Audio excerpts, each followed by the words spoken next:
Mengkaji agama Islam bukan saja dilakukan oleh orang yang beragama Islam saja, tetapi juga dilakukan oleh orang-orang di luar agama Islam.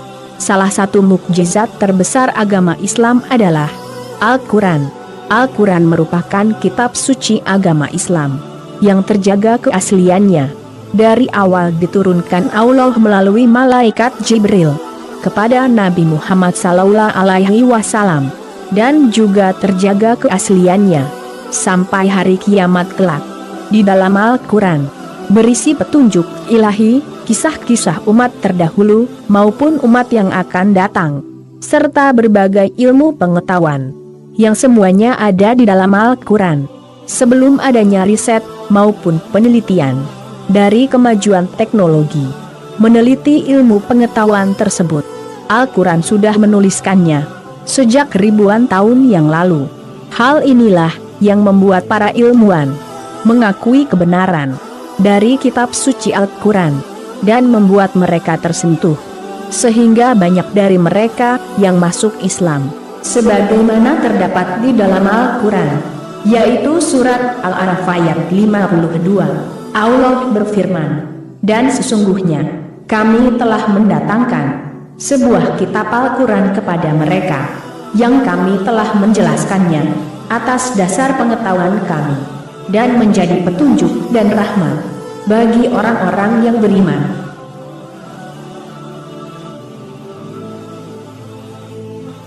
Profesor Jackie Ying adalah seorang ilmuwan dan peneliti terkemuka di dunia.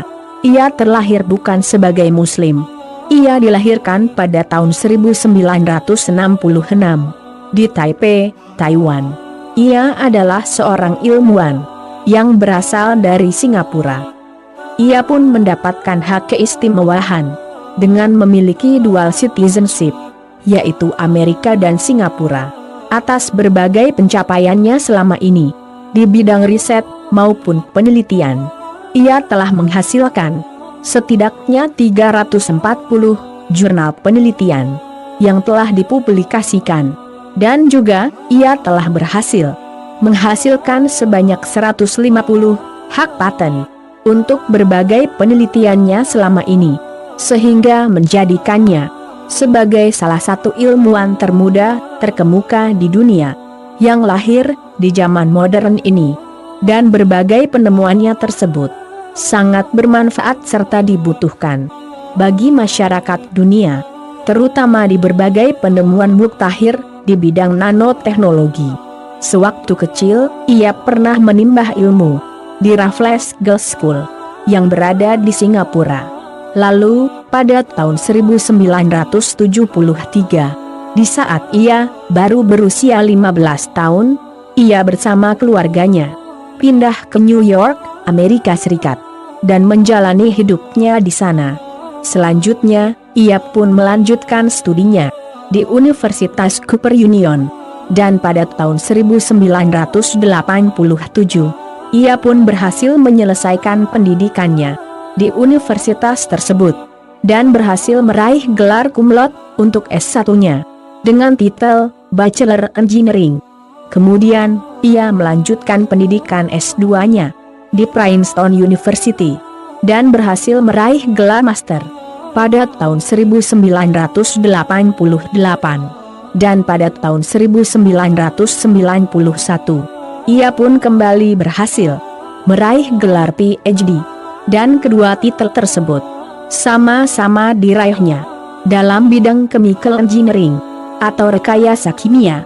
Lalu, pada tahun 1992, ia pun kembali melanjutkan studi S3-nya di Departemen Teknik Kimia di Massachusetts Institute of Technology, dan sekaligus mengajar sebagai dosen di universitas tersebut dalam usianya yang masih terbilang muda, yaitu 26 tahun.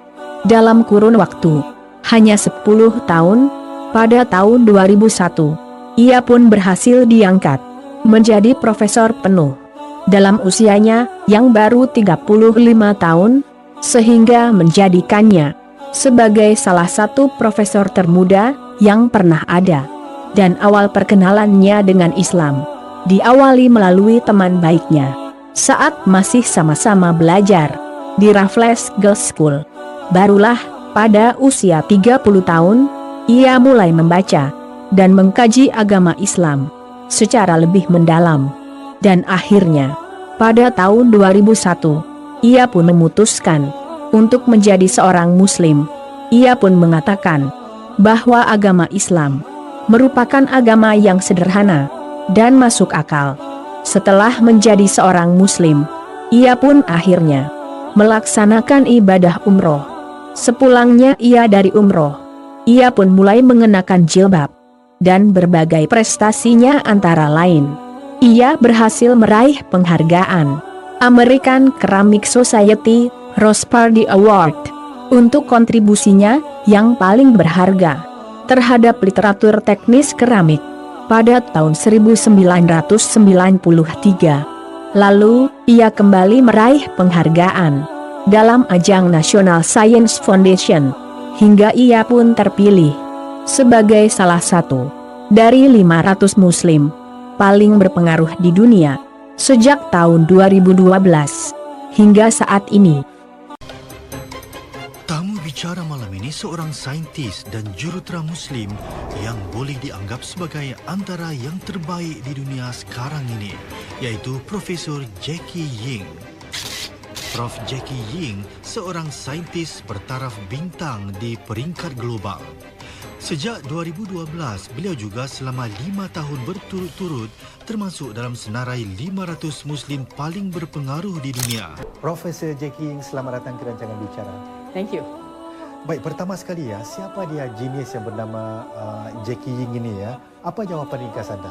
Oh, I don't think I'm a genius. I think, if anything, I tend to take a lot of time to do something well and do something right. So I'm far from being a genius.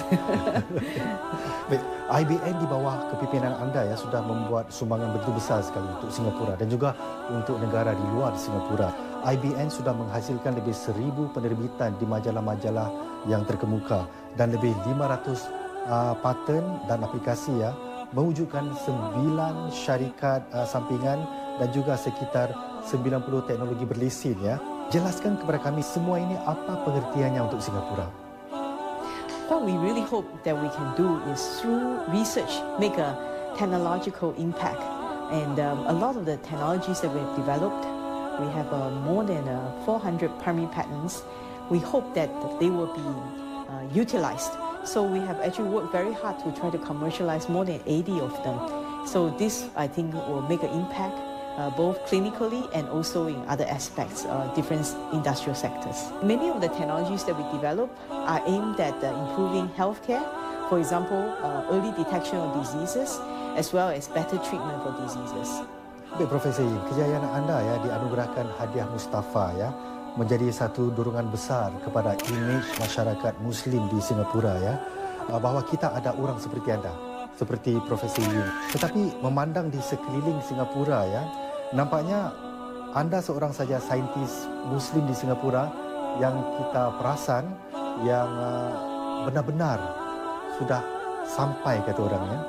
We actually have quite a number of Muslim scientists, and we certainly have quite a lot of Muslim engineers. But of course, the number we would like to see even more.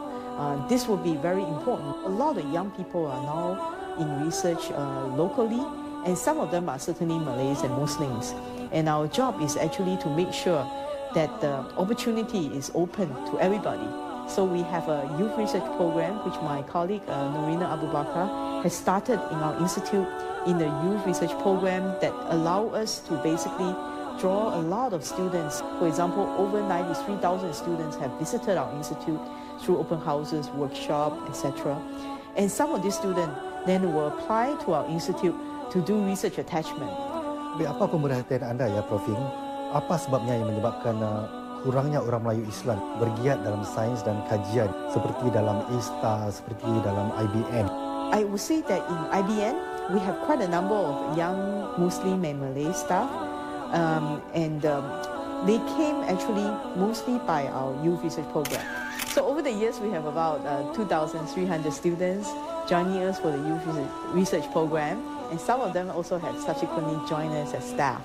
I would say right now we have probably about 10 Muslim Malay staff, and quite a number of them actually were our youth research program students.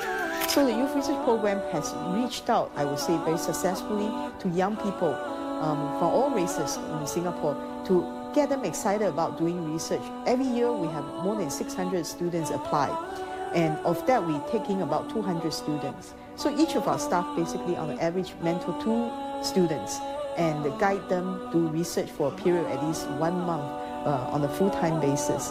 And these students, we hope to basically inspire them by showing them the type of work that we do and what impact we can have, and encourage them to pursue science and engineering. But the reality is, research is really hard work. So not so many people will want to do this kind of work. They must be passionate about science, and secondly, they must find that this line of work is going to be meaningful for them, because it just requires so much hard work before you can get some good results. I personally, when I begin as a graduate student at Princeton University for my PhD, I started working 75, 80 hours a week, okay? And not many people are willing to work very long hours. And I would say I still do that even now, but not many people are willing to do such kind of hard work for many years. Some of them may do it when they are PhD students, some of them might do it when they are postdoc, but to sustain something requires a great deal of passion and interest. Dan apa yang anda kurbankan ya? A lot of personal time, yeah. I have a daughter, so I try to spend some time with her. But yeah, it's a lot of personal time, yeah. So, for example, I have no time for watching TV, you know, and I try to do some reading, but I also don't have so much time to read outside my technical field. Yeah, so it's always, what we do is very much a big part of our life, you know.